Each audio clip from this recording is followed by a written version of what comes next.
Mahadlok ba ko nga dili makagraduate on time? Sama sa mga naay negosyo. Mahadlok ba kamo nga malugi imong negosyo? Sa mga nahilayo sa ilahang mga pamilya, mahadlok ba kamo nga mawala sila?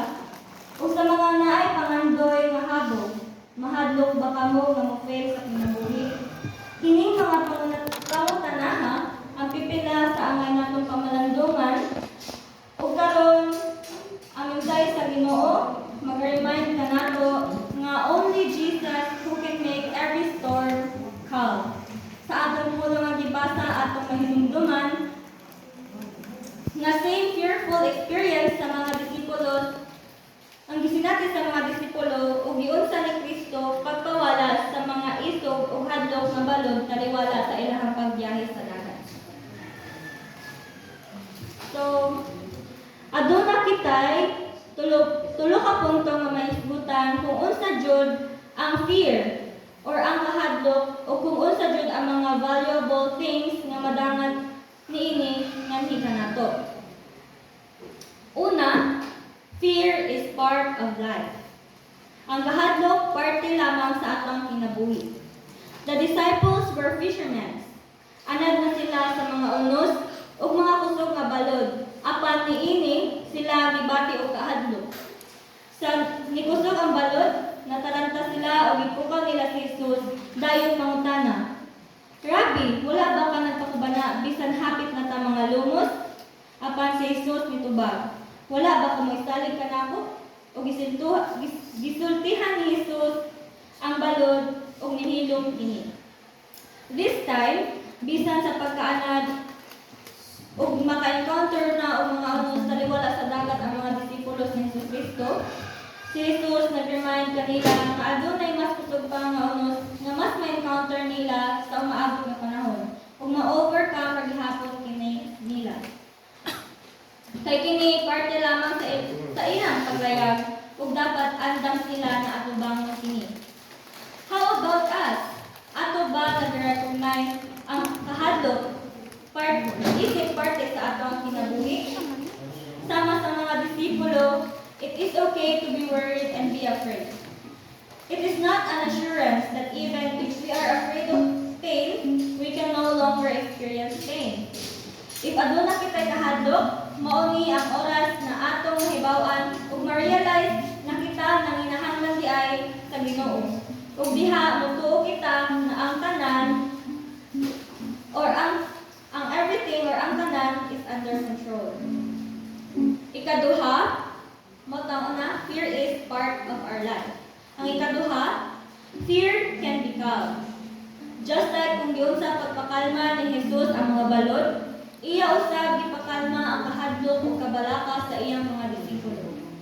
Sa dihang nikalma ang hunos, nisunod ug kakalma ang tanan, diin ibalik usab ang kumpiyansa ug pagsalig sa mga disipulo ni Jesus Kristo. Just like disciples, when we encounter challenges in our life, Jesus will remind us how strong our faith in Him. Kung misalig bagyod niya ug dako wholeheartedly. Sa atong pagpadayon sa atong kinabuhi, hinaon ni kita kanunay maghinumdom na si Jesus ana kanato. That Jesus can calm every storms in our life. Let our faith be greater than our fears. Fears are not permanent. Dili kini permanente apan kini mulabay lamang sa atong mga kinabuhi. Dili nato mabantayan nga sa umaabot nakabot sa nato ang atong gitinguha bisan pag aduna tay kahadlok o kabalaka nga gibati. Sa ikatulo ug ikatapusan, fear can create a deeper relationship with God. After ma-witness ng mga disipulos ang buhat ni Jesus, it leaves them questions kung kinsa gyud ay ang atong Ginoong Jesus.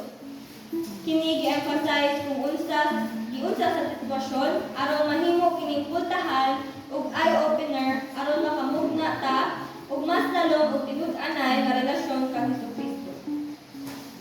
It became an opportunity for them to know Jesus more. Sa ilang kahadlok, it provides opportunity to reveal the power of God through Jesus Christ na atong manluluwas. It made them realize that Jesus is indeed the Son of God and that they should have strong faith and relationship with Him. It is indeed okay to feel fear or kahadlok sa atong kinabuhi. Kung sa among course of na psychologist, moingon ni nga your feelings are valid. Indeed, tinuod gyud pod nga your fears or imong kahadlok kay valid. In this way, we can have a closer and deeper relationship with God. Gipahinumduman kita nga kung mahadlok kita, instead nga mulayo kita sa Ginoo, dapat mas magpaduol kita kay mao kini ang usa sa mga best times na mas mailan nato ang Ginoo. Sa atong tanang problema, mga challenges o mga bagyo sa kinabuhi, it is a gentle reminder that God is working so many amazing things in our life. And so we need to commit everything in Him. Surrender our fears to Him. Ako mga kaigsuonan, aduna may kalisdanan o mga kahadlok nga atong nasinati sa kinabuhi, let us remember always that fear is just part of our journey. Kung walay kahadlok, wala sa thrilling ang atong kinabuhi, di ba? Atong i-acknowledge ang kahadlok na usa sa mga best teachers sa atong kinabuhi. Fear can be calm. It is not permanent and just temporary. And fear can create a deeper relationship that will open doors for us to cling more to Jesus. One last question. Unsa man ang mga kahadlok na imong gibinbin sa imong kasing-kasing karon? Iampo na o isugid ngadto sa Ginoong Hesukristo. I-surrender ang tanan nimong kabalaka ngadto kaniya and let your faith be bigger than your fears. Laom